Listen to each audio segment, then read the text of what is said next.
ជំរាបសួរលោកគ្រូសួស្តីមកទាំងអស់គ្នាខ្ញុំបាទឈ្មោះយិតសឹងវិសិទ្ធខ្ញុំរៀននៅសាលាសិស្សឯអន្តរជាតិថ្ងៃនេះខ្ញុំសិលបទចម្រៀងចំណងជើងបាត់ម្លប់ដូងអោម្លប់ដូងអើយដូងអើយដែលខ្ញុំនៅធ្លាប់ច្រកដែលខ្ញុំធ្លាប់ច្រកអោម្លប់អោដូងអើយដូងអើយដែលខ្ញុំធ្លាប់ច្រកដែលខ្ញុំធ្លាប់ច្រកលោកមេបា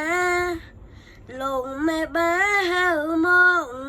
ឲ្យអង្គុយលើព្រំ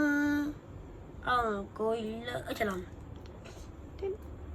លោកមេបា